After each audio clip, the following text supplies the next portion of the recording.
इसके मम्मी की तबीयत खराब हो गया नहीं। चलो ठीक है।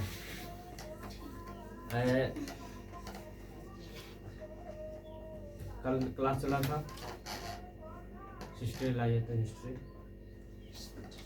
है किताब हमारे पास। चलो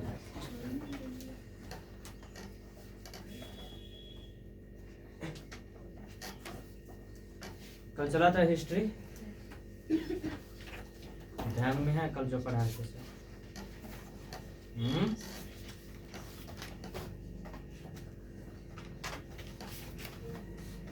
गायब है तो तीनों को, लक्ष्मी गायब है।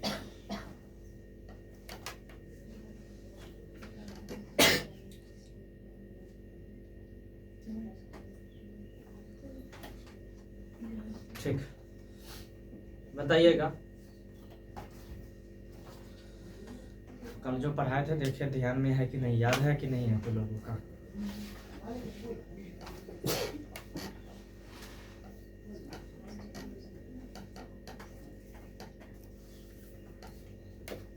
ऑस्ट्रेलिया का चांसलर कौन था? ठीक, आवाज बताएगा वियना सम्मेलन कब हुआ था? 1815। ठीक, रवि बताएगा वियना सम्मेलन में कौन कौन से देश भाग लिया था? वियना सम्मेलन में कौन कौन सा देश भाग लिया था? किसी को याद है? बताइए। फ्रांस, ब्रिटेन, रूस। ठीक, क्या वियना सम्मेलन का मुख्य उद्देश्य क्या था? तो बताइए, सब पीछे से पूछना।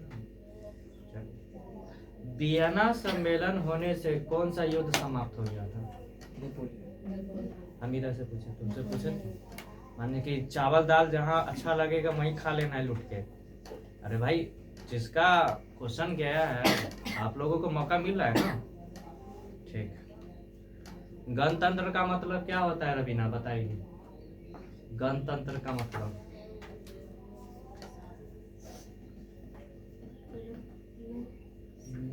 बोलो जोर से भाई। गणतंत्र का मतलब बताओ। लोकसभा कि लोगों का शासन होता है। राजतंत्र का मतलब तुम बताओ। राजतंत्र, राजतंत्र में लोगों का शासन कैसे होगा? राजा का शासन होता है ना। और लोकतंत्र में रवि, लोकतंत्र का मतलब किसका शासन होता है? लोगों का शासन। लोकतंत्र में लोगों का शासन। अच्छा ये बताओ, वियना सम्मेलन होने के बाद नेपोलियन युद्ध का अंत हुआ तो किस युग का शुरुआत हुआ था? मेटरनिक युग। वेरी गुड, मेटरनिक युग का शुरुआत हुआ था।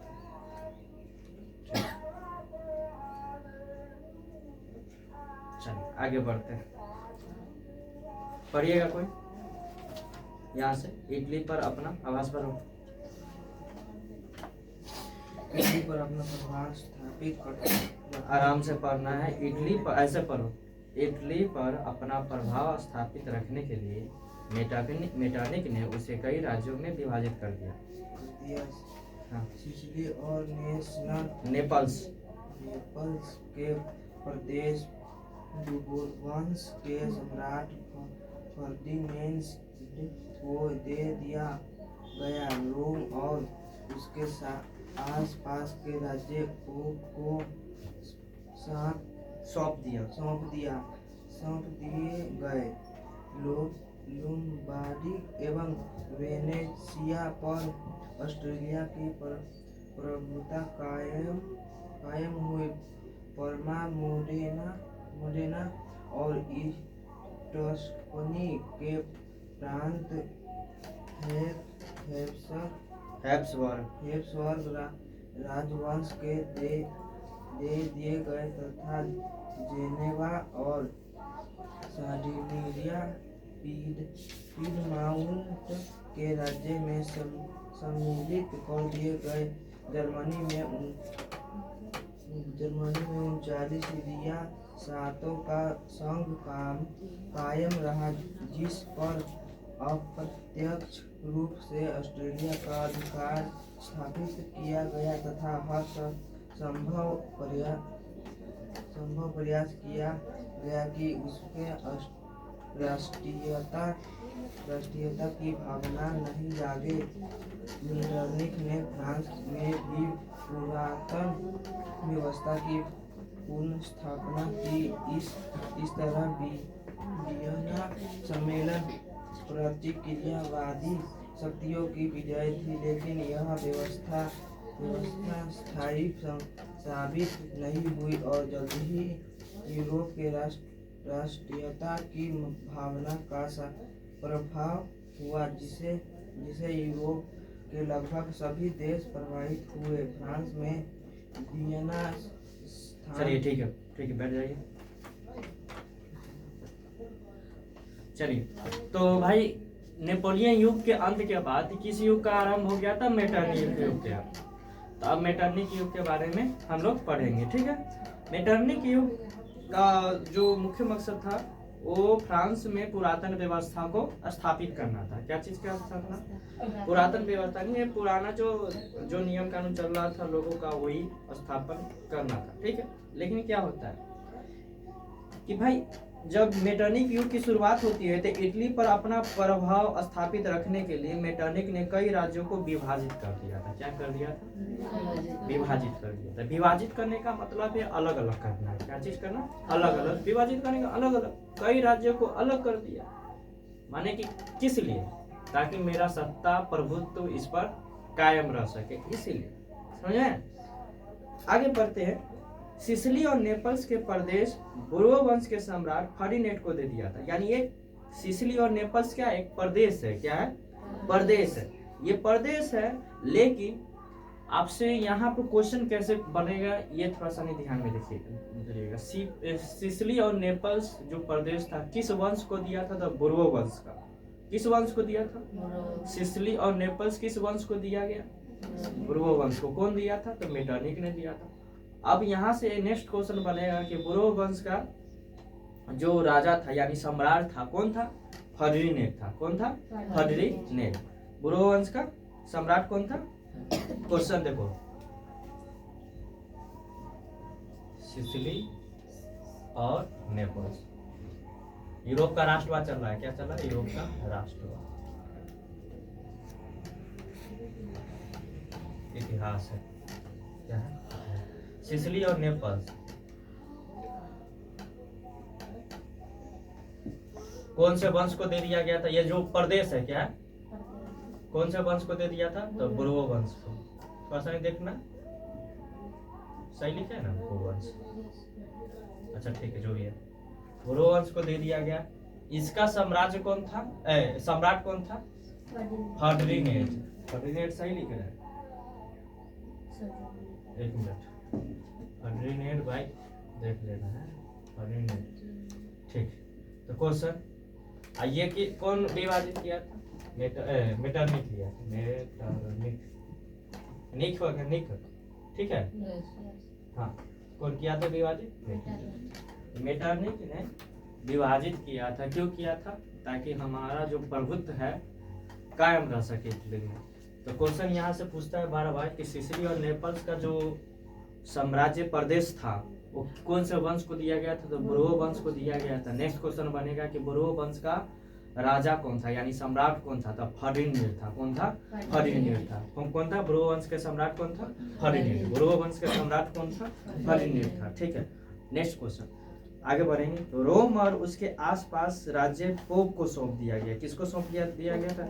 आपसे क्वेश्चन पूछा जाएगा कि रोम एक साम्राज्य हुआ करता था, ठीक है ना? राज्य है रोम, ठीक है, देश है। तो उसको किसको सौंप दिया गया? पोप को। यानी ये साम्राज्य हुआ करता है, राजा वगैरह होगा, ठीक है ना? ये देश होगा, जिस प्रकार ये प्रदेश है उसी प्रकार ये भी है। रोम एक कंट्री है, ठीक है। तो रोम उसको आसपास के जितना भी था किसको सौंप दिया गया था? पोप को सौंप दिया। यानी रोम के आसपास जितना भी जगह होगा किसको सौंप दिया? अरे भाई यहाँ पर सिसिली और नेपल्स प्रदेश किसको सौंप दिया था? फर्डिनेंड यानी पूर्व वंश को सौंप दिया था। फर्डिनेंड डायरेक्ट तो यहीं पर है। उसी प्रकार रोम का जो आसपास का क्षेत्र होगा किसको सौंप दिया था? पोप को सौंप दिया। तो क्वेश्चन पूछेगा कि रोम के आसपास के जो क्षेत्र थे किसको सौंप दिया गया था? पोप को। सौंपने वाला कौन था? वही महान व्यक्ति था, मेटरनिक ही था, क्योंकि ये अलग अलग विभाजित कर दिया था, ठीक है।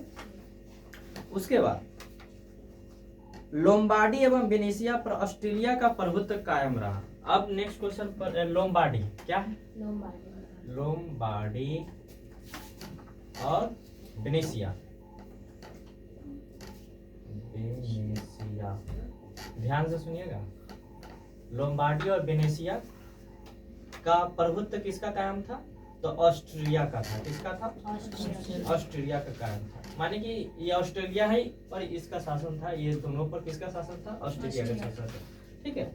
ऑस्ट्रेलिया का शासन था। ध्यान से पढ़ेंगे ना तो ऑब्जेक्टिव भी मेरा क्लियर हो जाएगा, सब्जेक्टिव भी क्लियर हो जाएगा, और तुम्हारा क्या एग्जाम का भी तैयारी अच्छा से हो जाएगा, ठीक है।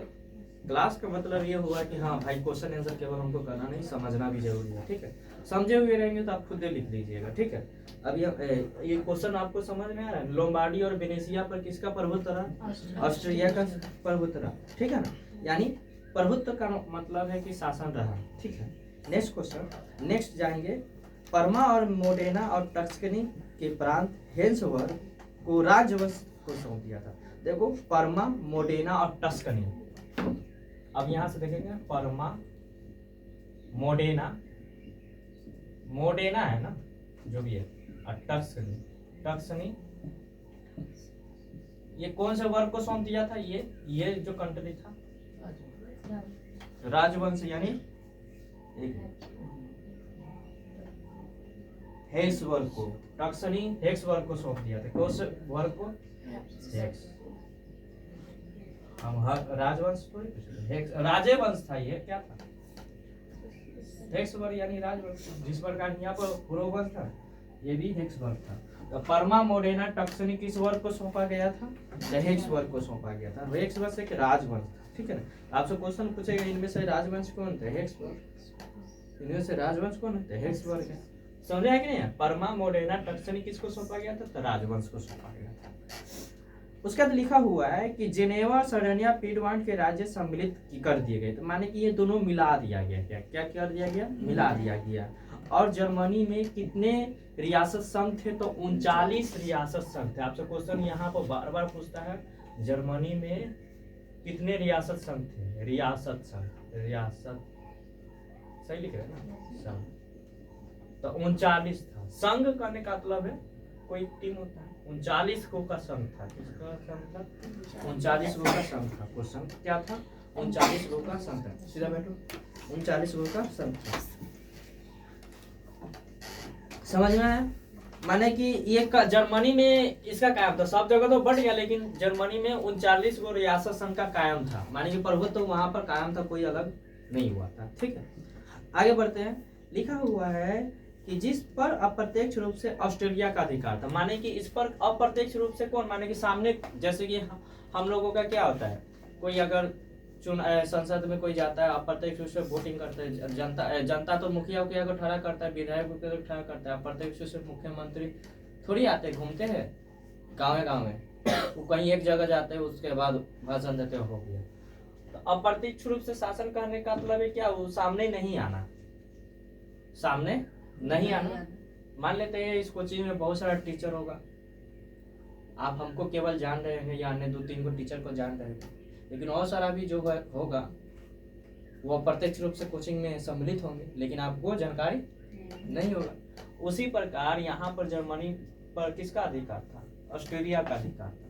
लोगों के नजर में केवल 39 का संघ था, लेकिन इसको कौन चला रहा था? ऑस्ट्रेलिया चला रहा था। कौन चला रहा था? ऑस्ट्रेलिया चला रहा था।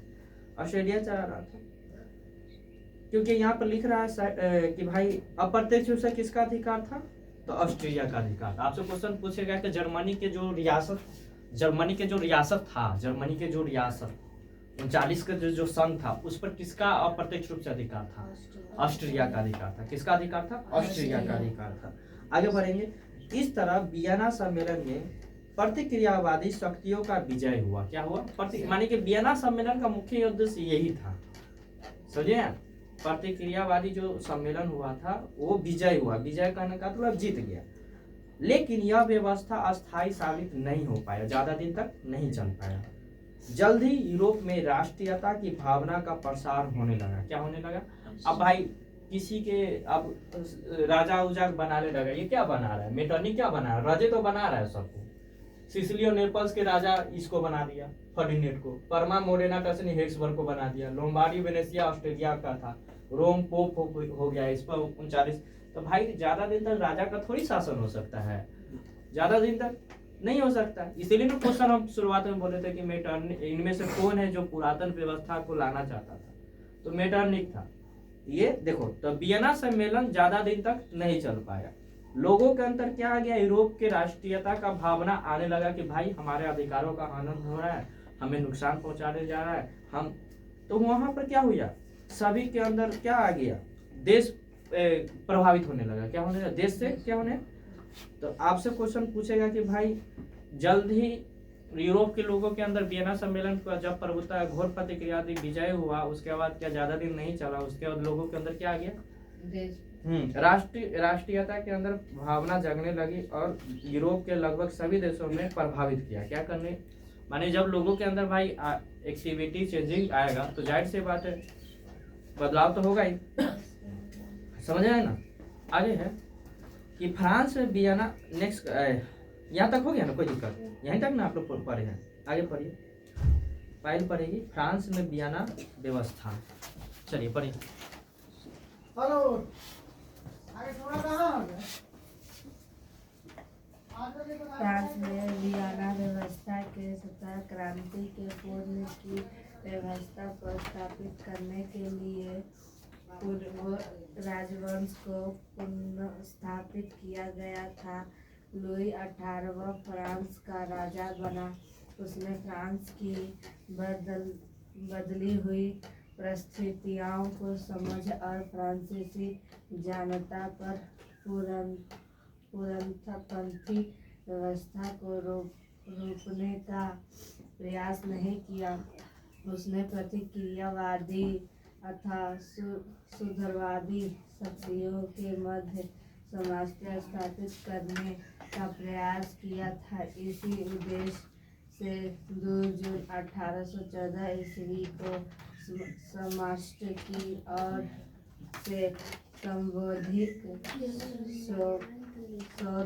शोधनापत्र जारी किए गए जो 1848 ईस्वी तक फ्रांस में चलते रहे। चार्ल्स के शासनकाल में इसमें कुछ परिवर्तन किए गए, परंतु इसका परिणाम 1830 की क्रांति के रूप में सामने आया। बैठ चलिए,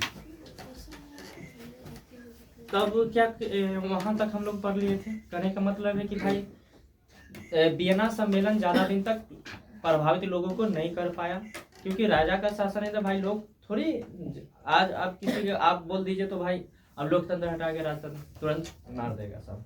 अरे हम अपने आजाद है, तू बोल रहा है कि गुलाम।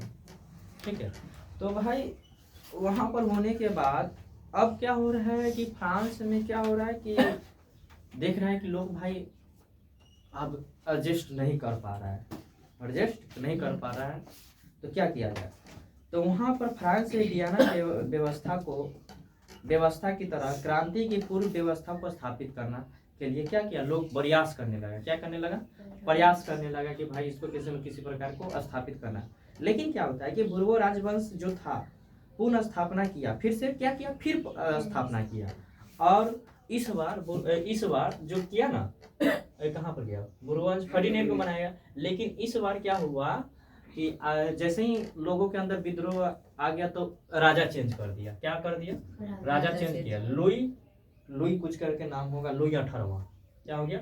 लुई 18वां को बुर्बो वंश का राजा बना दिया गया था। क्या बना दिया गया? आपसे क्वेश्चन पूछेगा कि भाई लुई 18वां जो था किस देश का राजा बनाया गया था? तब फ्रांस का राजा बनाया गया था। किस देश का बनाया गया था? तब फ्रांस का राजा बनाया गया था। ठीक है, समझ में आया? ये भी किस वंश का संबंधित था? तो ये बुर्बो वंश से संबंधित था। किससे था? बुर्बो वंश से। समझ में आया कि नहीं आया? नहीं समझ में आया? पहले जो था ये सिसिली नेपल्स प्रदेश का सम्राट था, लेकिन लोगों के अंदर विद्रोह हो गया, लोगों देश के प्रति जागरूक हो गए, भावना आ गया राष्ट्रीयता के लिए, अपने देश के लिए। तो क्या हो गया भाई, लेकिन लोग क्या किया, ये जो शासक था ना, ये लुई 18वां था ना, कि लोगों को दुख दर्द को समझा था, लोगों के दुख दर्द को समझा था। तो ये थोपने का काम नहीं किया था। समझ रहे हैं? ये थोपने का काम नहीं किया। जैसे कि होता है ना कि भाई थोपने का मतलब बहुत सारे नियम कानून होता है। क्या होता है? नियम कानून। तो ये जनता के ऊपर क्रूरता से पेश नहीं आया था, उनके भावनाओं को समझा था। समझ में आया? उनके भावनाओं को समझा था, वही लिख रहा होगा। उसने फ्रांस की बदली परिस्थितियों को समझा, फ्रांसीसी जनता पर पुरातन पंथी व्यवस्था को थोपने का प्रयास नहीं किया। माने कि पहले के राजा क्या करता था कि भाई पुरातन व्यवस्था को थोपता था।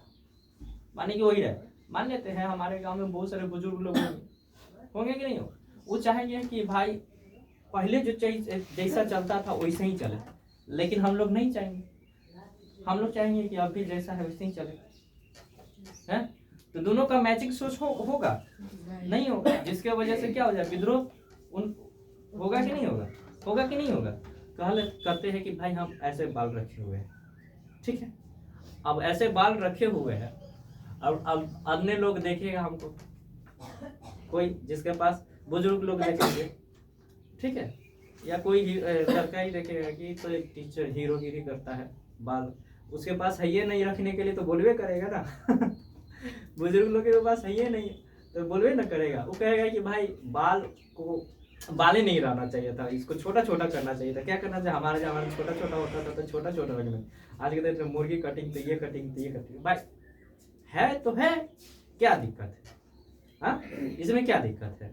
तो पुरातन व्यवस्था करने का मतलब है कि हमको अगर बोलेगा, आप लोगों को अगर बोलेगा कि भाई साड़ी पहन कर चलो, सलवार सूट के अंदर रहो, तो विद्रोह नहीं कीजिएगा कि भाई हम जीन्स पहनते हैं, स्कर्ट पहनते हैं, जो भी है टॉप पहनते हैं, हमारा मन है, हम क्यों रहे घूंघट के अंदर? क्योंकि हमको अधिकार मिला है ना, हमको काम करने का अधिकार मिला है, नौकरी करने का अधिकार मिला है, ठीक है, तो हम घर में क्यों रहे? लेकिन वो दादी अम्मा सब बुजुर्ग सब कहते हैं तो घर में रहे, तो सोच मिलेगा। तो भाई ये उसी प्रकार ये जो शासक था, ये तो पुराना व्यवस्था, लेकिन ये लोगों का बात को समझा और पुरातन व्यवस्था को लोगों के नहीं थोपा। तो इसीलिए ये क्वेश्चन बनता है इससे कि भाई फ्रांस का जो लुई 18वां शासक था, क्या पुरातन व्यवस्था को कायम करना चाहता था कि नहीं? नहीं कायम करना चाहता था, ठीक है। उसके बाद लिख रहा है कि भाई उसने प्रतिक्रियावादी सुधारवादी शक्तियों को मध्य साम्राज्य स्थापित करने का प्रयास किया, यानी कि जो गलतियां हुई थी उसको सुधारने का प्रयास किया था। क्या किया था? सुधारने का प्रयास किया था। समझ में आया क्या कि नहीं? हेलो हेलो हेलो, प्रणाम प्रणाम, ठीक।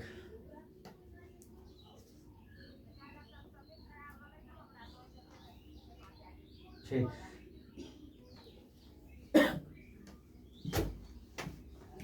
तो क्या किया जाता है कि भाई पुरातन व्यवस्था को उन्होंने कायम नहीं किया, लोगों के ऊपर थोपा नहीं, उन्होंने सुधारवादी शक्तियों को अपनाया था। सुधारवादी शक्तियों को अपनाया था। तो आपसे क्वेश्चन पूछेगा कि भाई बताइए कि यूरोप के राष्ट्रवाद में सुधारवादी शक्तियों को, पुरातन व्यवस्था को नहीं अपनाकर सुधारवादी शक्तियों को अपनाया था, कौन सा शासक था? लुई 18वां था, वो फ्रांस का शासक था। लेकिन कौन से वंश से पूछेगा तो बुर्बो वंश से ही संबंधित था। बुर्बो वंश का पहला शासक किसको बनाया था? फर्डिनेंड को बनाया था। पहला शासक फर्डिनेंड को, पहला शासक फर्डिनेंड, और दूसरा समझे? ऐसे पढ़िएगा तो याद हो जाएगा, ठीक है, ऐसे पढ़िएगा तो याद हो जाएगा। तो जब लुई इनका उद्देश्य था क्या था कि भाई उन्होंने सुधारवादी शक्तियों को अपनाया था और उसके बाद क्या, इस उद्देश्य में 2 जून 1814 ईस्वी को सम्राट ने यानी लुई 18वां ने एक संवैधानिक घोषणा पत्र जारी किया था।